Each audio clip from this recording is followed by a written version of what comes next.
This is breaking news on ABC4 Utah. Well, we are following breaking news out of Primary Children's Hospital in Salt Lake City. And that's where we're being told that doctors are evaluating a child who could possibly have the Ebola virus. Now, we are waiting on a press conference that's about to happen. There will be 3 doctors who are right there on your screen. You can see them. They will talk about this virus as well as emergency preparedness. So let's listen in.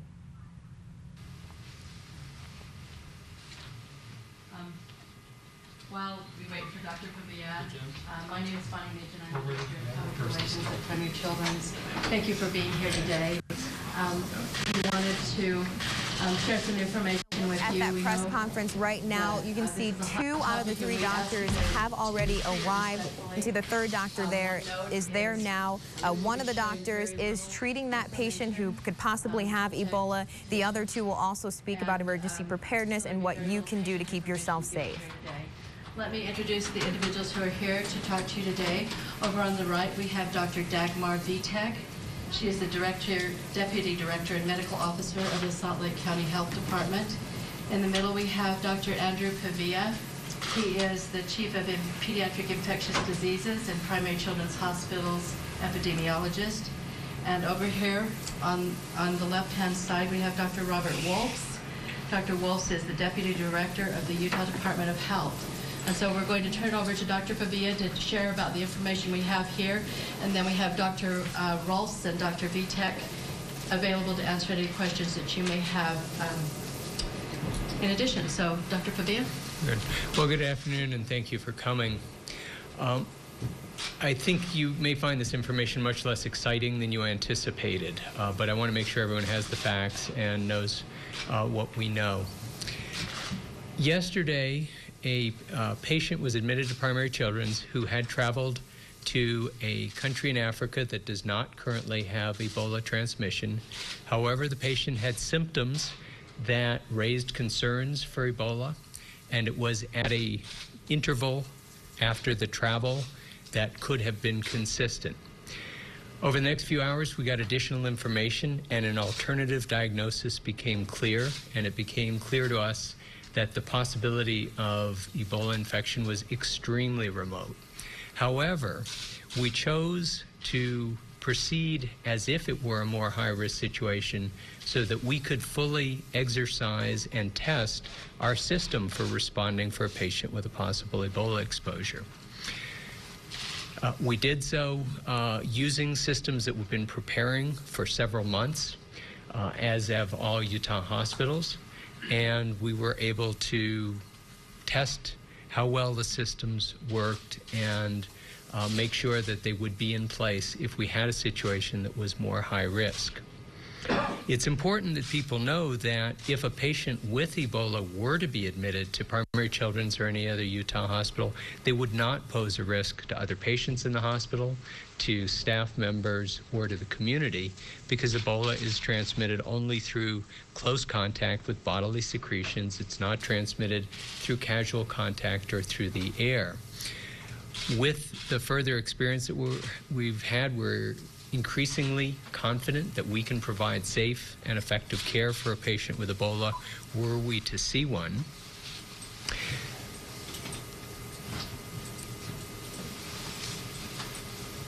In addition, we wanted to further test the system and make sure that we could carry all the way through to the end. So we took the opportunity to send the specimen from the patient to CDC for testing for Ebola virus.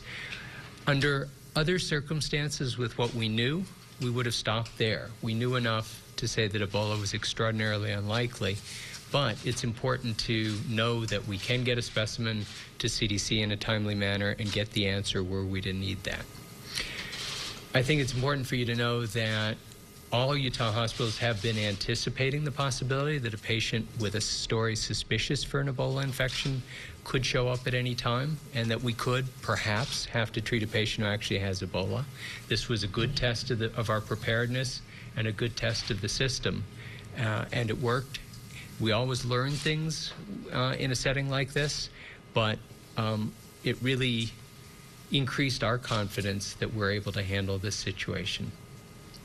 So I'm going to stop there and We'll just take questions. Why don't we just go ahead and throw it open to questions?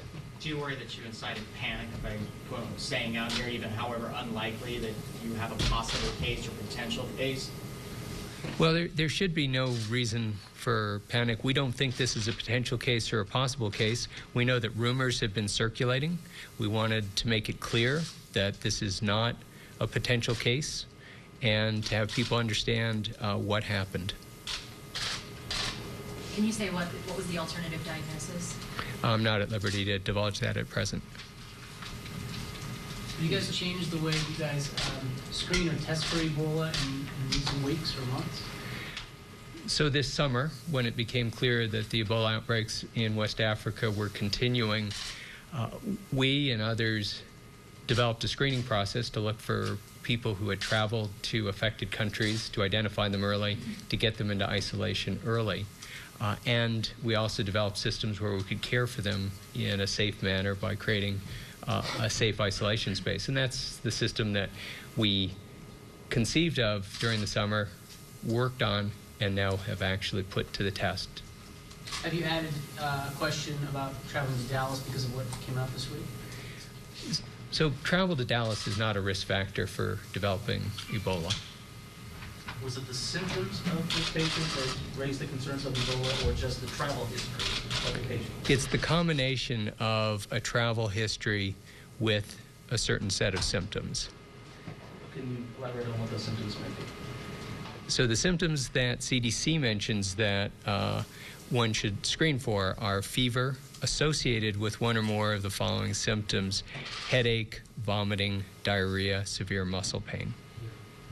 Jason Wynn with ABC4. Other patients have been tested for Ebola. Why do this announcement now? Because there's a case here that you don't believe is Ebola. Because there had been rumors circulating, and we wanted to share the information and be as transparent as possible so that people didn't think that there was something going on above and beyond what actually was happening. Is there any other work being done to ensure, aside from you're of course waiting for the results of the sample that you sent and everything, is there any work being done to ensure that others may not have come in contact or anything like that, similar to what's being done in Dallas and what's done in Africa, in terms of finding how many contacts that the patient had? So I'm going to let the public health colleagues speak to that, but I want to emphasize that we don't think that this is a case of Ebola. This is extremely low risk, and therefore we would not treat it the same way we would one where the suspicion was higher. We don't think, or it is not? So the probability is extremely low based on the travel and the alternate diagnosis. How long does it take to get test results back for this case? That's dependent on CDC's testing. We know that the sample will be there early tomorrow morning. And this person is isolated? That's right. What can we say about the patient? What more can we say? I know we're limited, but as far as age and where from, that sort of thing. So the family gave us permission to give you precisely the information I've provided today, and that's all that at present we can share with you. So you said the CDC has will have the samples tomorrow, but do you know when you'll get it back to him to know for sure? I can't answer that. Do you have concern that Escalating like sometimes it does. Ebola could cause unnecessary concern for Utah residents when you're not sure that that's what it is? Well, I think that depends a lot on how you transmit this message. We think that what this has shown is that we're really prepared, that if a person with the right exposure shows up at a Utah hospital, the systems are in place to identify them, get them into isolation, and to safely take care of them. The possibility that somebody comes back to any state in the United States from a country with Ebola is real and will happen. That shouldn't make people very nervous. What should make them feel reassured is to know that the healthcare system and the public health system are ready to detect, respond, and prevent and control the spread. again, so not to spread fear. Well, we're having just a few technical difficulties there, but we were just listening in on a press conference at Primary Children's Hospital. We heard from Dr. Andrew Pavia, who treated directly that patient who they thought could potentially have the Ebola virus, but he said repeatedly that chance is extremely rare. They do not believe that child, the patient of his, has the Ebola virus. Well, we do have a crew on the scene, and we will bring you more information as it becomes available right here on ABC4 Utah News at 4 o'clock and online at goodforutah.com. And we will send you back to your regular scheduled programming.